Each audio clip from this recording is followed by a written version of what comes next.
Athlete, he's got really good movement. He's athletic enough to be a good player in pass defense. He's strong enough against the run. He's a really good tackler, both against the run and pass. When he breaks up on things in the passing game, does a really good job of tackling. He's good in the open field. You guys saw some good plays from him last year in the open field where he makes some tough tackles. I would think it's his athletic ability, but he is coupled. He is 240 pounds. He can go in there and slug it out in the trenches.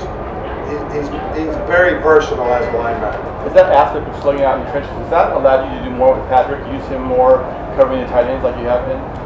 Not necessarily. Not necessarily. Guys, your offense has changed during the offseason, added a lot more speed. Your defensive guys go against Randy Moss, every day in practice. Does that help the defense prepare for its opponents this year? Just, having a lot more speed on offense? Well, I think anytime you go against quality players, it helps you improve. And hopefully we've done that. We've added to our depth and quality on offense, and it will have a residual effect on us defensively of being better prepared for going against quality players. Have you started to look at Green Bay at this point? We looked at them some in the off season, and did a complete scouting report like all teams do of their first couple of opponents, and looked at them. But right now, we're not doing anything as it relates to Green Bay. We're getting ready for the season. What were some accomplishments you felt that the team improved on specifically this past week? This past week? Yeah. Well, I don't think we've made a great deal of accomplishment yet. We're a work in progress. Again, fine-tuning our defense, getting the guys rushed off. We've got a few new things here and there, nothing major, but some new things that they've got to totally understand and be able to play. So I don't think that it's gross improvement yet, other than it's getting back into football shape, getting back into knowing our system so they can execute it flawlessly, and picking up the new things that we've inserted. During the off season, it was a lot of situational football that you were working on. So is this more basic than approach as you have larger numbers? It's both. We still try and do some situational football, but particularly in the first week, you just like to go out there and play ball, start cracking the pads, get guys callous to contact, get guys callous to practicing and running, and more simulating of a 3-hour game. So it's a little bit of both, but we do mix in the situations also. Are you giving Chris Culliver a chance to compete with Brown for that right cornerback spot this year? He does. He has a chance to compete there. We played him at both sides. Luckily he's a guy that can play either side. It is a little bit of a transition. There's some guys that can only play one side. Some guys can play them both. It becomes just the calls mean the opposite sometimes when you're on the right than they do on the left. So there is some mental gymnastics to go through. But I think he's capable of playing both sides and being mixed in there. Will Paris be worked more on the left side at all, or is he the same amount he's always been? Paris? Yeah. Cox or Harrelson? Harrelson, I'm sorry. Yeah, he's getting his work. He gets a lot of work with Alden and Ahmad. We rotate those three guys in there with the first group. We feel fortunate to have all three of them. We feel like we got three starters there, so he gets about as much work as Ahmad and Alden does. Do you want to see him more on the left just because you know that he can play the right side? He's got that, and even last year, all during the season, he would get a lot of reps in practice on the left side, because if Ahmad would have had to come out of a game, he would have played left, Alden would have played right. So last year, during the season, he would get about 25 to 30% of his work on the left, so it's nothing new for him. Your front seven's all become a dominating force in your defense, but how would you say the safety combination of Deshaun and Dante have developed together, and what has that meant for your defense, what they've become as a safety tandem? Well, they're a good tandem back there, and you can't play good defense without good safeties. That's just been a fact over the years. And those two guys back there, they quarterback the secondary, they quarterback our coverage element, and they're both good at supporting the run and tackling, because they are the last line of defense. And one of the reasons we were able to not give up too many big plays last year, both in the run and pass, was because of having those guys back there. But a safety play is very, very critical, and we feel fortunate to have both of those guys. Getting back to Patrick, and Navarro for a moment. They're both first team All-Pro last year. What would be the next level for these guys to take it to? They've got a lot of improvement each, and both of them can make individually. And they'd be the first to tell you that. We'd like to improve their blitz ability. We'd like to improve their understanding of the coverages, exactly how they fit with each and every route progression that they have to defend. They both have a lot of work to do, which is good. And they're both young enough. They're still on the upswing in their career. Both of them, obviously Navarro is playing his third year, but still they got a lot of work to do. You looked at Carlos Rogers playing the slot. What makes him fit in so well the slot corner? Well, he's got good quickness. The slot cover guy's got to have good quickness because there's a lot of short area routes that you got to be able to react to and play.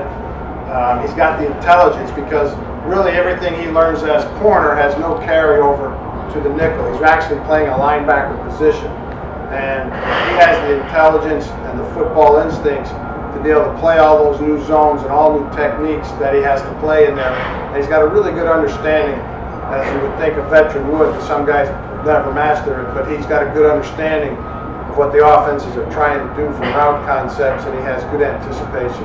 Who else are you trying to work in at that spot? Cox is there. We have T. Brown is there also, and we have Michael Thomas plays that also for us. So we've got 4 guys that we can put in there right now. What do you think of Cox so far? He's done well. He does a good job playing the nickel position for us.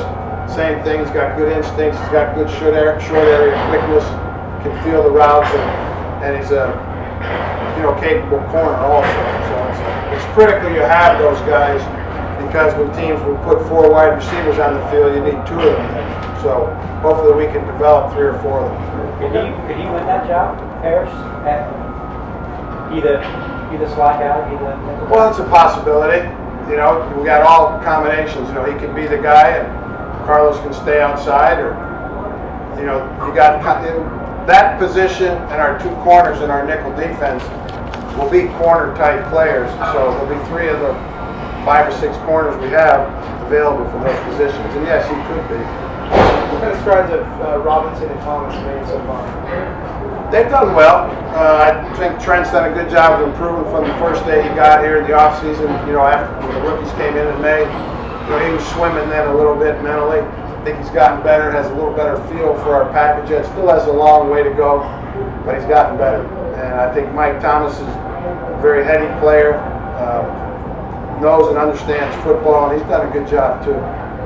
One of your new guys, your undrafted guys, Tony Gerard, Eddie, looks like he's got some nice size, movement. Are you kind of moving him around just to see where his best spot is, or do you have an idea of where his ideal position is? Well, all 3 of those guys, for the most part, up front are interchangeable for us. Now we leave Justin it in and Ray it in, but Ray can play nose in a heartbeat.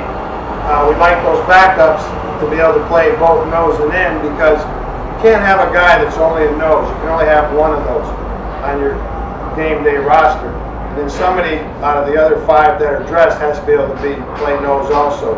That's what makes Rick Eugene valuable, because he's a nose and he can play in. So you can have one guy that's a nose only, but your backups have to be able to play both. 2 more guys? Realistically, how good can your defense be overall this year? Based on they were pretty darn good last year. Well, I think we can be as good as we were, and if not better, but it may not show that on paper. Stats is whatever you want it to mean sometimes. I'm confident we'll be better, but one of the reasons we were really good on defense last year is because we had a really good offense that protected the ball. We had very few short fields against us. Our kicking game did a great job in controlling field position for us. So they made our job a little bit easier for us last year than compared to most teams in the league. And that'll be important going forward. So we had a phenomenal year that way. If that slacks off a little bit, then that bleeds into your defense also and your team. So I think we're capable of better. I don't know if it will show that on paper though. Back to Navarro real quickly. You talk about intelligence in the game. This will be his 2nd season as a full-time starter. How have you seen him grasp his defense mentally in the meeting rooms that might be different than last season? Well, he's much farther along this year than he was last year at this time. Obviously, he's got a season under his belt, the season in this system that hadn't changed a whole lot. He still has things to learn. You know, sometimes the coverages run together on him about how he can play a certain route combination and the differences in them. But he understands football. You know, some guys understand it better than others, and he understands it good. And you can talk to him at a high level when you're teaching him. You don't have to break it down and, you know, paint by numbers. He can imagine what you're talking to him about and feel it and understand it. And I think that will improve him much more the more he plays. Thanks, Coach. We got